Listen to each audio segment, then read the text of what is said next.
Part 1, Chapter 1, Section 3, Pawn Endings. I shall now give a couple of simple endings of 2 pawns against 1, or 3 against 2, that the reader may see how they can be won. Fewer explanations will be given, as it is up to the student to work things out for himself. Furthermore, nobody can learn how to play well merely from the study of a book. It can only serve as a guide, and the rest must be done by the teacher if the student has one. If not, the student must realize by long and bitter experience the practical application of the many things explained in the book. Example 7. In this position, white cannot win by playing f6, because black plays not g takes f6, which would lose, but king g8, and then if f takes g7, king takes g7 and draws, as shown in a previous case. If f7 check, king f8, and white will never be able to queen his pawn without losing it. If king e7, g takes f6, king takes f6, king f8, and draws. White, however, can win the position given in the diagram by playing king d7, king g8, king e7, king h8, f6, g takes f6. If move 3, king g8, f7 check, king h8, f8 equals queen, checkmate. King f7, f5, g7 check, king h7, g8, queen check, king h6, queen g6, checkmate. Example 8. In the above position, white can win by f5. Black's best answer would be g6. The student should work this out. He cannot win by g5 because g6 draws.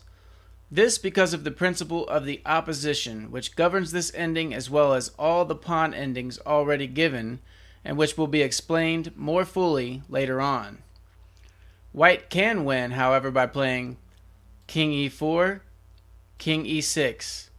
If g6, then king d4, king e6, king c5, king f6, king d6, king f7, g5, king g7, king e7, king g8, king f6, king h7, king f7, and white wins the pawn. f5 check, king f6, king f4, g6. If this pawn is kept back, we arrive at the ending shown in example 7.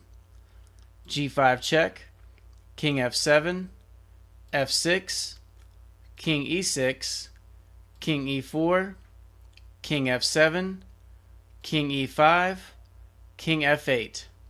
White cannot force his bishop's pawn into queen, find out why, but by giving his pawn up he can win the other pawn and the game. Thus, f7, king takes f7, king d6, king f8, king e6, king g7, king e7, king g8, king f6, king h7, king f7, king h8, king takes g6, king g8. There is still some resistance in black's position. In fact, the only way to win is the one given here, as will easily be seen by experiment. King h6, if king f6, king h7, and in order to win, white must get back to the actual position, as against g6 check, king h8 draws. King h8, g6, king g8, g7, king f7, king h7, and white queens the pawn and wins.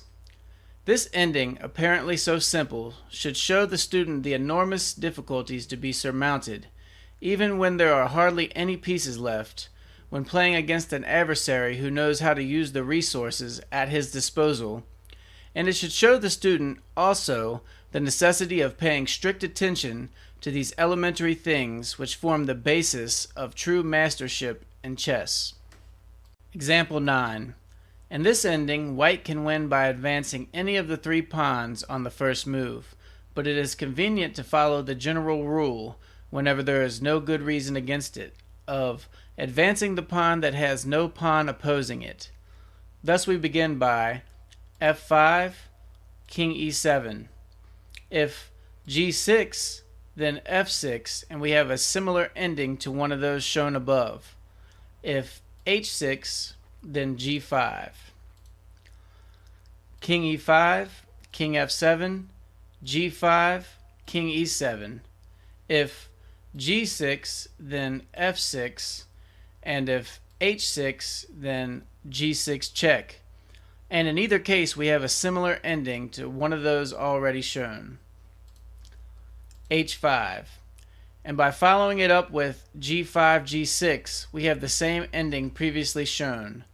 Should black play g6, then h takes g6, h takes g6, f6 check with the same result. Having now seen the cases when all the pawns are on one side of the board, we shall now examine a case when there are pawns on both sides of the board. Example 10.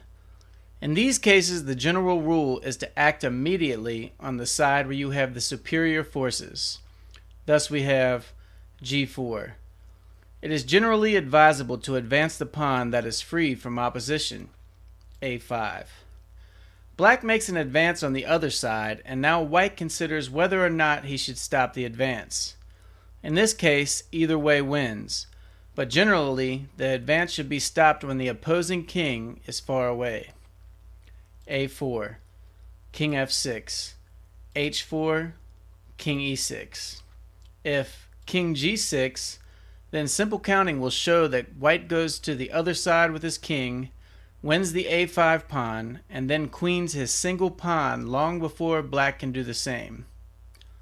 g5, king f7, king f5, king g7, h5, king f7. If h6, then g6, and then the 2 pawns defend themselves, and white can go to the other side with his king to win the other pawn. King e5. Now it is time to go to the other side with the king, win the black pawn, and queen the single pawn.